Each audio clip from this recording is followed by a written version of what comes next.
The Guantanamo detention centre's been open for nearly half my lifetime. When the opportunity arose to come here as one of the first media crews to visit since Donald Trump officially declared he was keeping it open and wants to fill it up with more detainees, I was intrigued and excited to see this controversial, secretive place. In the months after the September 11 attacks, the Bush administration set up this island prison to house enemy combatants from battlefields across the world. Among those still here and held in a secret camp we're not allowed to see are 5 alleged 9/11 plotters, including Khalid Sheikh Mohammed and the man accused of masterminding the Bali bombings, Hambali. It's been 10 years since a new detainee was brought to this infamous prison on this remote island naval base. Camps that once housed hundreds of so-called enemy combatants are now abandoned. There are 41 detainees left. Under the Trump administration, there could soon be more. As a journalist, when you sign up to go to Guantanamo, you agree to a set of ground rules. They tell you what you can and can't film, who you can and can't identify, and where you can and can't go.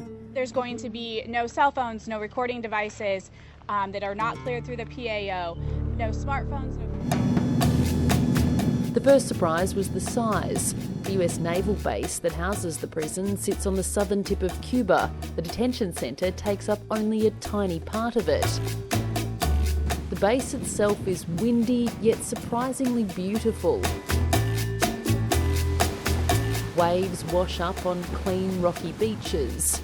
On the ferry ride from the airport, we saw a dolphin. Parts of the island are covered in palm trees. In others, unwieldy cactus cling to the hillsides. If you pay attention as you drive around the island, you're sure to spot an endangered rock iguana by the roadside. The soldiers tell us the fine for running one over is $10,000 US. The saying is the iguanas have more rights under US law than the detainees. To service the 5,000 odd people who live here, there are bars, restaurants, including a Mcdonalds, a swimming pool and a golf course. Guantanamo's full of contrasts and contradictions. There are constant reminders that not far from the beachside banana lounges are men the US government deems as the most dangerous on Earth. So dangerous, we can't even name most of the 1,700 personnel assigned to work at the detention facility. The security around Camp 6 is extensive. It's ringed by tall, barbed wire-edged fencing cloaked with sniper netting. But the remoteness of the base and the tight controls to get to the island make it almost seem like overkill. On the tour are myself, the ABC cameraman and 6 other journalists. Like the detainees, we're being closely watched. The monitoring by our military minders seems excessive.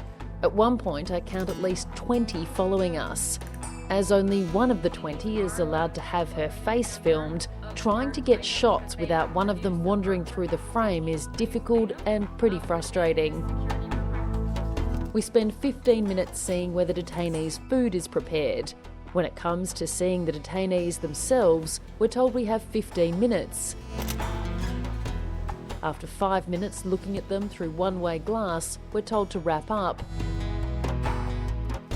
For the men once labelled the worst of the worst, their lives seem pretty mundane. During our visit, we see one detainee making what looks like a salad, while another is asleep on a couch. They have learned to accept the facts of life. They have learned to accept their fate. Okay? There is nothing they can do to expedite it. They have tried in the past other ways, to influence decision makers, through suicides, through protests, through hunger strike, they found out, that does not take them anywhere. The detainees have access to video games, TV, a tailored menu of 3 meals a day. They have access to art classes and education programs. We also have a super rec yard, which is about half the size of a football field, where detainees can play soccer and they can run as they wish. We're reminded by the authorities here that many of these men declared war on the United States. But we're also reminded the conditions they're now kept in are better than what you'd find in many mainland US prisons.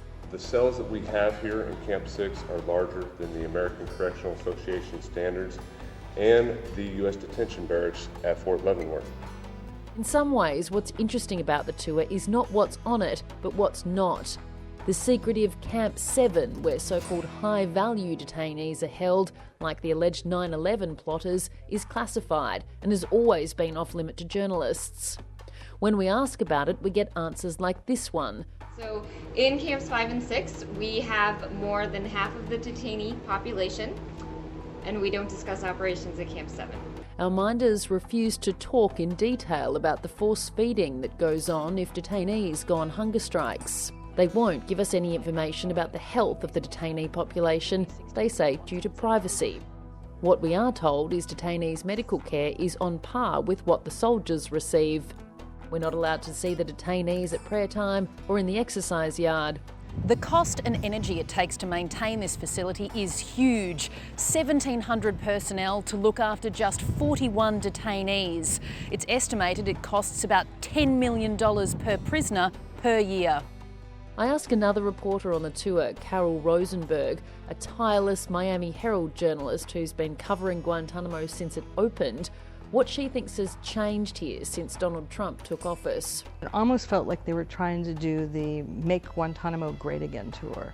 Everything was very staged and very nervous, and you didn't get the kind of casual interaction, more thoughtful interaction you would get with the leaders in times gone by. So I think they've really tried to script what they're doing here because of the uncertainty of the moment. At sunset, a first sergeant, who we can't name, takes us to an old lighthouse to take photos. Another officer's with us, and another who's on his evening run stops by to chat. As we walk back to the car, a bugle sounds. The three officers stop, turn towards the noise and salute.